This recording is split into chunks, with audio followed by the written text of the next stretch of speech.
Vámonos con más información. Gracias a todas las personas que están en contacto con nosotros haciéndonos llegar sus opiniones.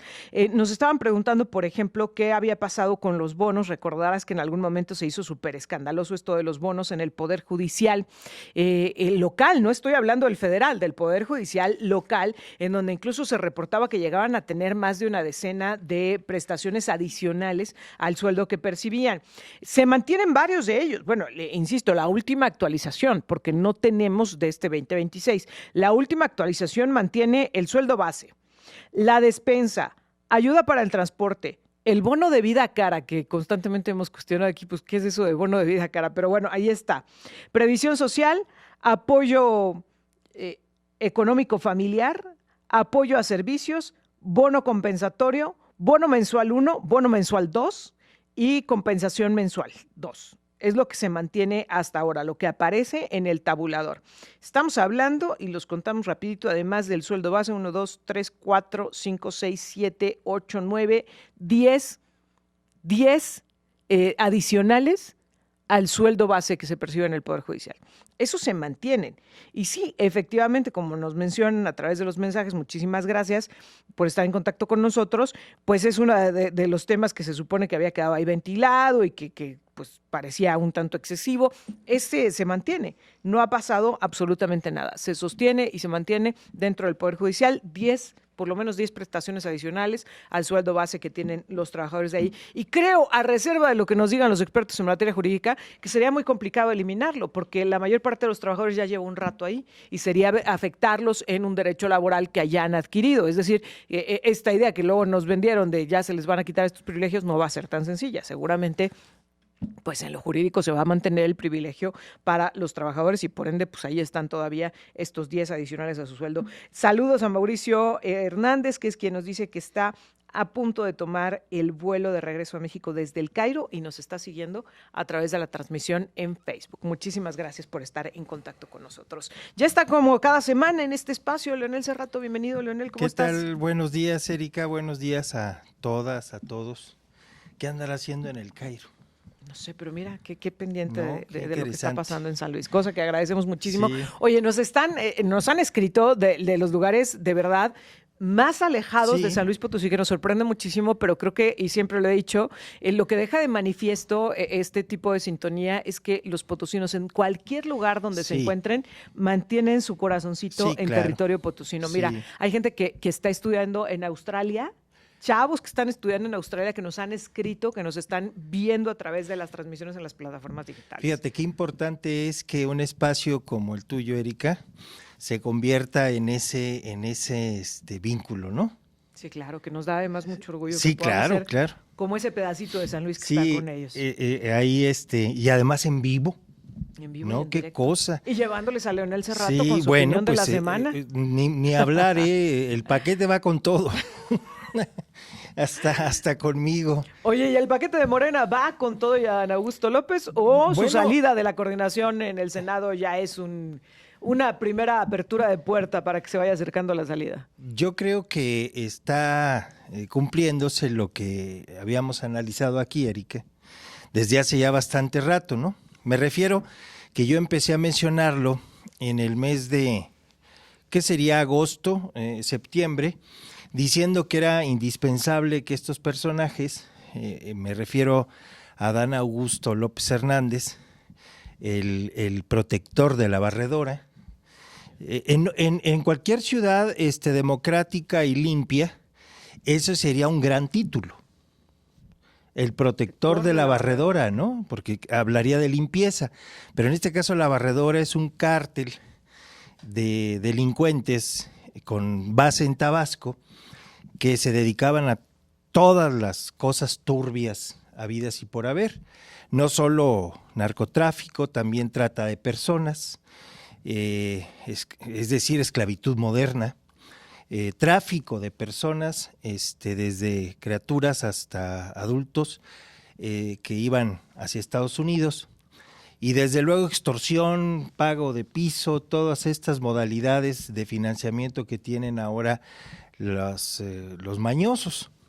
Bueno, pues Adán Augusto López Hernández fue señalado porque su amigo era el jefe de ese cártel. Hernán Bermúdez, lleva a decir otra vez igual el mismo apellido raro. Hernán Bermúdez, que por cierto ha guardado escrupuloso y sacro silencio en prisión, no ha dicho esta boca es mía. Entonces, ese Adán Augusto pues llega como una parte del arreglo interno inicial de Morena para mantener la unidad. Que le impuso Andrés Manuel López Obrador a la presidenta. Yo creo que era indispensable para evitar un colapso y de cualquier manera la presidenta pues lo fue sorteando hasta que fue imposible sortearlo. Es decir, ya cuando, por ejemplo, la reforma constitucional para evitar el nepotismo y para evitar la reelección, para cancelarla, pues la negoció el senador López Hernández. Entonces empezaron pues a labrar la lápida de su tumba, ¿no? Ya la habían cavado la tumba cuando sacaron muy poco porcentaje siendo corcholatas, pero la lápida pues la tenían que poner con buenos cincelados, la tenían que grabar. El que sigue es Ricardo Monreal Ávila y sus 267 hermanos y hermanas. Sí, definitivamente. Porque me parece que son herramientas indispensables para bien gobernar. El Congreso, que tiene mayoría de Morena, no puede seguir siendo el coto de Ricardo Monreal Ávila. Pero a ver, déjame preguntarte una cosa. ¿Es Ignacio Mier alguien en quien Claudia Sheinbaum pueda confiar? No, es otro pataleo de los propios que tienen ahí el control con Pedro Aces y demás en la Cámara y otros en el Senado, para seguir entendiéndose, ¿no? Ignacio Mier como Adán Augusto son priistas. Sí. No hay que perderlos de vista. Revise usted la biografía de ambos y de dónde vienen, qué han hecho, y se va a dar cuenta que el gober precioso está muy cerquita ahí ahora, ¿no? Lo mueve la presidenta porque le estorba y porque le ha fallado o por la presión de los supuestos aliados como es el PT y el Verde, que ya habían dicho y habían dejado de manifiesto que con Adán Augusto ya no negociaban nada. Yo creo que lo invitan como al exfiscal Gers Manero, hoy embajador de México en el Reino Unido de la Gran Bretaña e Irlanda del Norte. Qué titulazo, ¿no? Oye, castigado le fue no, ¿cuál bien? Castigado? No, yo creo que le dijeron, yo no veo en que una de esas han de haber dicho, el hombre ya es grande, ya va a durar poco de embajador, pero no, él está muy macizo, ya ves que yo decía en tiempos del licenciado López Obrador, bueno, ¿y dónde está el fiscal? Estaba en criogenia, ya está claramente determinado, y ahorita pues sí, ya a lo mejor allá también lo meten en criogenia. Yo creo que es la suma, ¿no? De si para lo que servía Adán Augusto, Erika, era para negociar y ya no sirve, pues entonces ya para qué lo quieren. Me parece que, sin embargo, la elección o la selección de Ignacio Mier se queda otra vez a la mitad, ¿no? Es este paso que no alcanza todavía a dar la presidenta Claudia Sheinbaum, porque pues lo mejor sería zafárselos ya, ¿no? Así claro. como chinches que están ahí pegadas. Y en la Cámara de Diputados es más importante porque ahí hay más inconformidad, Erika. Entre las y los diputados de Morena, como además son más y son peladaje, es decir, son de base, la gran mayoría pues no soportan ese tipo de maneras, ¿no? Esto me lleva a la siguiente pregunta. Nos vamos a tener que ir a la pausa, pero quiero dejarla en el aire. A ver, esta salida de Adán Augusto López, este anuncio de que deja la coordinación de la bancada de Morena del Senado de la República, coincide con el gritoneo que les metió la presidenta de México a un grupo de morenistas diciéndoles: pónganse las pilas, pónganse a trabajar con la gente. Tengo que hacer una pausa, Leonel, pero ¿qué lectura le damos a esa reacción desesperada? Porque vimos el manoteo de la presidenta de México, Claudia Sheinbaum. Sí, era evidente. Vamos a la pausa y regresamos. Estamos con Leonel Cerrato. Estamos de regreso con Leonel Cerrato. Este fin de semana la presidenta de México en un evento es increpada, primero por la población, le exigían medicamentos, una clínica que no tenía equipamiento, que no tenía atención, pero no fue esa la única inquietud, sino que también llegaron a reclamarle que los programas sociales no estaban aterrizando en beneficio de la población, que los datos que luego se daban pues no coincidían, que la gente no estaba siendo beneficiaria. Termina el evento y cuando la presidenta baja del estrado, les hace un manoteo y un regaño de lo más sentido. Yo creo que no habíamos visto a la presidenta en una situación así. Bueno, que haya sido videograbada, no. Sí, que seguramente en muchas reuniones Sí, privadas con sus secretarios tendrá mucho que exigir. No, también en público un par de veces. Aquí en la campaña lo dejó ver varias veces cuando, cuando les dijo, los verdes, todos vamos juntos. Los verdes daban de sillazos a los morenos y los morenos se dejaban dar de sillazos. A mí me parece que primero hay que decir que estaba en San Quintín. Es un municipio muy nuevo. Si ya vimos aquí un municipio nuevo que se creó por capricho del gobernador Ricardo El Pollo Gallardo, cómo ha hecho agua, cómo ya naufragó y sacaron los bártulos del océano y lo pusieron a flote nuevamente. Pero imagínate tú un municipio que nace contra la opinión de los políticos del norte del estado. Sí. Porque era su reservorio de votos. Y cuando se segrega en tiempos de Eliseo López Obrador, nace con este mal paso. Entonces, San Quintín tiene muchos problemas derivados de que se trata de un municipio netamente de jornaleros agrícolas. La migración es casi del 70% de la población. Entonces, ahí hay sanquintinenses que no tienen más de 30 años de vivir ahí y que son de los viejos.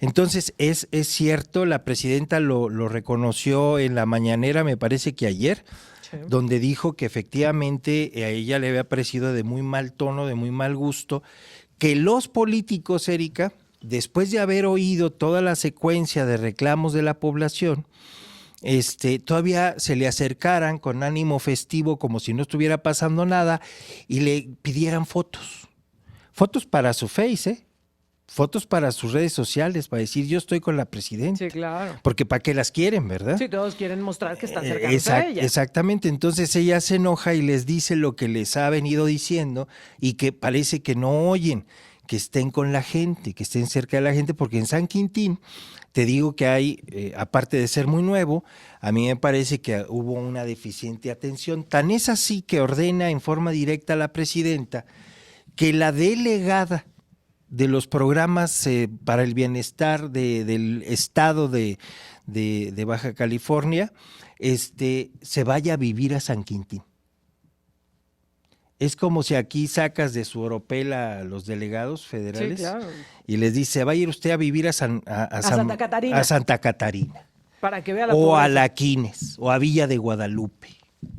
Y se va a vivir hasta que esto funcione al 100%. Oye, Andrés Manuel López Obrador intentó sacar las secretarías de... Sí, la burocracia capital lo impidió, la falta de tiempo, pero a mí me parece que el regaño de la doctora Sheinbaum, además no se lo guardó, dijo sí estaba enojada. Sí. Sí lo regañé, pero el regaño y luego como si hubiera sido poco, el dedo, ¿no? Le dijo al diputado, ustedes deben estar más cerca de la gente. Había ahí unos diputados y claro que le dijeron quiénes eran. Entonces, luego ella aclara y dice, pues no, nomás es para ellos, es parejo. A los 267 hermanos de Ricardo Ávila Monreal Ávila, también hermanos y hermanas entenados y demás, a los delegados que se les olvidó ya, la calle, sí. Se les olvidó la calle, y a Morena, que ¿qué ha estado haciendo Morena? ¿Dónde está Morena? En el estado sabemos porque va a haber elecciones en el 27 y el gobernador los hace en la vida invitando a la presidenta porque es hermana de Rosa Isela. ¿Sí van a ir en alianza en San Sí, Luis Potosí? con toda seguridad, ¿no? Sí, sin duda. Sí, porque no es una decisión que se vaya a tomar aquí. Oye, aquí también estaba enojado el gobierno estatal con la serie de amparos en torno a las obras que han anunciado y que se han interpuesto. Pues que hagan las cosas bien para que no les demanden amparo. Ahí hay que empezar porque, por ejemplo, la secretaria de Obras, la de Sedubop, doña Leticia, pues ella, pobre, ¿verdad? Por más que quiere hacer las cosas, ella le dicen, el mole lleva bombones y le echa bombones al mole. O sea, ella no toma esas decisiones, y yo le diría al señor gobernador que no se enoje, que mejor hagan las cosas bien, que hagan consenso con la población, que vean la utilidad de las obras, porque los amparos se generan no con el ánimo de estorbarle. Yo conozco a varios amparistas que han demandado amparos y lo han hecho con un ánimo estrictamente genuino de que las cosas se hagan bien. Por ejemplo, lo de San Miguelito, sigue mal San Miguelito en su remodelación. Si se hubieran cumplido las determinaciones de los jueces y de los vecinos, estaría impecable y estaría la gente feliz. No lo está. Entonces pasa lo mismo con el parque de Morales. Se está muriendo, sí, pero como lo quieren arreglar, pues no está bien. Y luego ese ánimo del gobierno del estado de talar árboles, pues no es del verde. Por ejemplo, ahora en la rehabilitación de Splash están hablando de talar cerca de 1,200 árboles, Erika. No están viendo el terrajal que tenemos en San Luis. Se trata de poner árboles, no de quitarlos. ¿Por qué se le opusieron en tiempos de Javier N. Palacios como alcalde? ¿Cómo se le interpusieron a Ricardo en la remodelación de la Avenida Himno Nacional? Porque quería talar los árboles. Y ahora, bueno, Luis, el licenciado Luis González, tiene un organismo de litigio estratégico, cambio de ruta. Es el hombre que permite, o mejor dicho, su despacho, su equipo, que permite que el árbol frondoso que está enfrente, está en el distribuidor, en mero enfrente de la empresa embotelladora, un árbol frondoso lleno de garzas, esté vivo y ahí, porque tiene un amparo. Sí. Ese árbol está parado. Tú imagínate, al rato le vamos a tener que sacar árbol, no sé, hasta las cosas más mínimas. Y yo digo, para que no haya amparos, Erika, que además tienen razón, si no los jueces los desechan, pues que hagan las cosas bien y que no se enojen. Luego, esas habladas esas voces, enojos del gobernador, como ya son muy seguidos, Erika, ya no surten el mismo efecto del principio, ¿no? En cambio, cuando la presidenta agarra el dedo y le hace así, el otro ha de verse, el diputado que estaba ahí, que por cierto es del equipo de Castro Trenti. Sí. Castro Trenti es un priista ultra que se unió al morenismo en Baja California y que le permitió a Morena ganar y hacer de un lado al PAN. Pero es un pillo de 7 suelas, ¿verdad? Bueno, pues este hombre es de ese equipo y ha de haber sentido humedad como el presidente Trump en los bajos. Vámonos, Leonel. Es que dijeron que el presidente Trump empezó a oler feo en la oficina oval, Erika. ¿Sí leíste? En la transmisión esa que... Sí, que él hizo así. La gente. En fin, no es porque el presidente haya tenido un incidente, es porque es lo que está haciendo con el mundo, diría yo. Gracias, Leonel. Gracias. Muy buenos Erika. días. Leonel Cerrato platicando con nosotros.